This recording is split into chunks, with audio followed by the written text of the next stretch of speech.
ഇനി വിജിലൻസ് കാര്യങ്ങൾ അറിയാൻ വിവരാവകാശ കമ്മീഷന് മുന്നിൽ പോയിട്ട് കാര്യമില്ല. അഴിമതി കേസുകൾ അന്വേഷിക്കുന്നതും തീർപ്പുണ്ടാക്കുന്നതുമൊക്കെ കാര്യം കഴിഞ്ഞിട്ട് അറിയിക്കുമ്പോൾ അറിഞ്ഞാൽ മതി.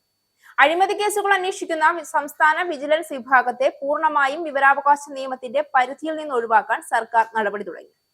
ADM നവീൻ ബാബു ആത്മഹത്യ ചെയ്തതുമായി ബന്ധപ്പെട്ട പരാതി അടക്കം വിവാദമായ ഒട്ടേറെ കേസുകളുടെ രേഖകൾ വിവരാവകാശ നിയമപ്രകാരം പൊതുജനങ്ങൾ ആവശ്യപ്പെടുന്നത് കണക്കിലെടുത്താണ് ഇവ രഹസ്യമാക്കാനുള്ള തീരുമാനം. വിജിലൻസ് അന്വേഷിക്കുന്ന കേസുകളുടെ വിവരങ്ങൾ പുറത്തു പോകുന്നതിൽ ചില മന്ത്രിമാർ അതൃപ്തി രേഖപ്പെടുത്തിയതും നടപടിക്ക് കാരണമായി. കഴിഞ്ഞ ജനുവരി 11-ന് ആഭ്യന്തര അഡീഷണൽ ചീഫ് സെക്രട്ടറിക്ക് വിജിലൻസ് ഡയറക്ടർ നൽകിയ കത്തിന്റെ അടിസ്ഥാനത്തിലാണ് തീരുമാനം. വിജിലൻസ് ആൻഡ് ആന്റി കറപ്ഷൻ ബ്യൂറോയെ വിവരാവകാശ നിയമത്തിന്റെ സെക്ഷൻ 24 പ്രകാരം വിവരം നൽകുന്നതിൽ നിന്ന് ഒഴിവാക്കി വിജ്ഞാപനം പുറപ്പെടുവിക്കണമെന്നതായിരുന്നു ആവശ്യം.